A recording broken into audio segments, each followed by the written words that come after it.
Quem vê a Times Square hoje mal pode imaginar o que foi essa avenida na década de 70 e 80. No século XIX, vários pastores de diversas igrejas chamavam Nova York de cidade de Satanás, circo do diabo, cidade perversa, por conta da quantidade de casas de prostituição existentes na cidade. Olha só o que Joey Berlinger, produtor da série Cena do Crime, Assassinatos na Times Square, disse. Como um nova-iorquino de longa data, vi a Times Square se tornar a meca do turismo que é hoje.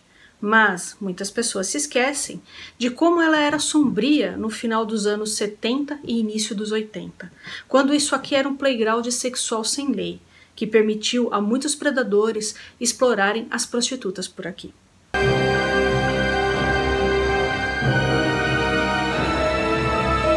Olá pessoal, tudo bom com vocês? Eu sou Juliane e você está no canal Vai e Veja. Por aqui eu falo a respeito de história e literatura. Se te interessa, se inscreve por favor. Eu peço que você utilize o campo dos comentários, mande esse vídeo para os seus amigos e não se esqueça do seu like. Esses dias eu assisti uma série documental na Netflix chamada Cena do Crime, Assassinatos na Times Square. E aí eu resolvi trazer esse assunto aqui para a gente conversar um pouco a respeito. No século XIX, a cidade de Nova York era bastante conhecida pela quantidade de casas de prostituição. Muitos pastores da época criticavam, chamavam Nova York de cidade demoníaca, Sodoma e Gomorra, cidade perversa. Alguns falavam que tinham mais mulheres prostituídas em Nova York do que membros das igrejas protestantes. E havia casas de prostituição para todos os gostos e bolsos. As mulheres que atendiam a elite normalmente falavam francês, tocavam piano, dançavam, mas havia também aquelas casas de prostituição mais pobres, com mulheres prostituídas que vieram de situações horríveis, mulheres imigrantes, desesperadas, enfim. E nesses lugares ficavam também muitos golpistas, homens golpistas. Então, os homens que consumiam esses serviços saíam e eram assaltados, espancados e tal. Isso era bastante comum. As casas funcionavam muito bem, desde que pagassem impostos. Mas isso era muito criticado. Então, lembrando, né, que nós estamos falando da sociedade norte-americana, uma sociedade majoritariamente protestante, calvinista, e isso não era de forma alguma bem visto, né? Mas é no século XX, nas décadas de 70 e 80, na Times Square, que a coisa fica muito complicada. Tinha um cara que era considerado o magnata da pornografia e da prostituição, chamado Marty Rodas, que ele começa a fazer um negócio chamado Peep Show.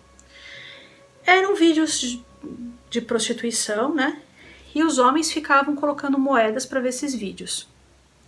E aí ele começa a oferecer vídeos ao vivo, né? E aí os homens ficavam lá colocando as moedas. Esse cara, esse Marty Rodas, ele ficou muito rico. Enfim, os homens assistiam isso e saíam com as mulheres que se prostituíam nas calçadas da Times Square. O perfil dessas mulheres que se sujeitavam a isso é o mesmo do século XIX. Eram mulheres desesperadas, imigrantes, sem nenhuma condição, que viam nisso a única maneira de sobrevivência. Caíam nas mãos de cafetões e elas eram extremamente abusadas. Aconteceu coisas horríveis na mão dessas pessoas também. Mas esse Marty Rodas, ele, entre aspas aqui, evolui o que já era muito ruim. Então ele começa a oferecer vídeos, né, de sexo explícito e começa a atrair um monte de predadores sexuais para a região. E não fica só nisso. Esse homem também começa a oferecer vídeos de sadomasoquismo. E a coisa piora, a ponto de ter um serial killer atuando ali na Times Square. Teve um cara que matou diversas mulheres com requintes de crueldade, O nome dele é Richard Cunningham, inclusive a série entrevista esse homem e tudo. Ele fala que ele começou com esses peep shows, depois ele foi indo, chegando ao sadomasoquismo, e aí ele começou a simular também com as mulheres prostituídas que ele pegava, né? Ele começou a praticar os horrores que ele via. Enfim, a Times Square se tornou um matadouro de mulheres. Porque não só esse serial killer que eu falei, ele foi pego, mas houve muitas mortes que não são atribuídas a ele. E coisas horríveis. Para vocês terem uma ideia, até hoje em construções na Times Square, eles encontram corpos de mulheres lá. Porque o que começou a acontecer? O ódio em relação às mulheres aumentou muito com, entre aspas, aqui, esses serviços oferecidos, né? Com esses vídeos horríveis, com esses shows de sexo explícito. Então, na série tem momentos que aparecem entrevistas de homens e mulheres que se prostituíram nesse período. E eles falam de vários ataques que eles sofreram, né, por conta disso. E, enfim, teve uma mulher prostituída que dá entrevista, né? E ela fala o seguinte, que ela foi uma sobrevivente, que normalmente as mulheres prostituídas ali não viviam mais que 7 anos naquela situação. Ela viveu 13 anos e ela é considerada uma exceção. Só para vocês terem uma ideia do que se tornou aquilo ali. Um negócio horrível mesmo. É assustador mesmo, tá? E as feministas tentaram acabar com aquilo, até mesmo a polícia, o Estado até mesmo em alguns momentos tentou acabar, só que como tem muito dinheiro envolvido, vocês sabem que as coisas complicam, né? Esse mundo é movido por dinheiro. Então, enfim, né? Dane-se que as mulheres estavam morrendo, principalmente mulheres prostituídas. Ninguém se importava, essa que era a verdade. E aí vocês devem estar se perguntando, mas como que a Times Square se tornou um lugar tão rico hoje, nada a ver com essas espeluncas, com esse show de terror?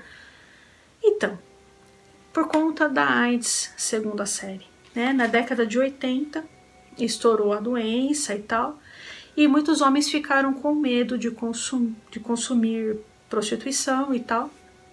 E aí, esses negócios na Times Square começou a acabar por conta disso. Mas a gente não pode ser inocente de achar que isso acabou. Não está na Times Square mais.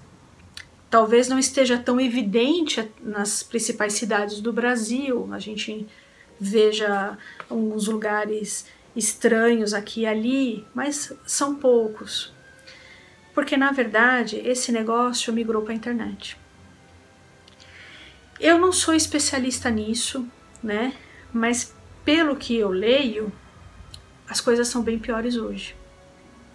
Então, tem um site e uma página, aliás, no Facebook, chamada Recuse a Clicar. Acho que eles têm no Instagram também. É uma das páginas brasileiras dedicadas à crítica à pornografia. E a Isabela, que é uma das ativistas, ela deu uma entrevista para a Carta Capital dizendo o seguinte: o consumo da pornografia, a maior parte por homens, estimula a dessensibilização da violência, porque é baseado na novidade. Mesmo que um consumidor inicie seu tráfego em vídeos mais comuns, não posso falar a palavra aqui, ele acaba se cansando dessa estética e busca se excitar com conteúdos diferentes. É nesse momento que ele progride em suas expectativas de estímulo, chegando muitas das vezes ao hardcore e à erotização de atos extremos com danos físicos. E aqui ela detalha, eu não posso falar aqui para vocês. A Dani Bogioni, no canal Sobrevivendo na Turquia, ela fez uma entrevista com uma mulher que me assustou bastante, do Rio Grande do Sul, de Porto Alegre. Essa moça parou na Bielorrússia e ela foi recrutada por um cafetão que fazia essas coisas na internet, que vendia essas coisas na internet. Ela conta coisas horrorosas. Eu não consegui assistir o vídeo inteiro, para vocês terem uma ideia, e olha que eu sou uma pessoa com uma certa resistência. Então é de uma violência, é de um horror tão grande que é muito assustador. E muitas pessoas que estudam a pornografia atribuem o aumento da violência contra a mulher a esses tipos de vídeo. Que é como a Isabela explicou aqui, as pessoas começam às vezes com um vídeo mais simples e vão para coisas bizarras. Tá, pessoal, não posso detalhar mais que isso, mas eu acho que já deu para entender, já deu para pegar aí o que eu quis dizer, né? Então, pessoal, eu vou ficando por aqui. Todas as referências, pessoal, eu sempre deixo na descrição do vídeo, tá? Então vocês vejam aí a entrevista da Isabela, do Recuse a Clicar.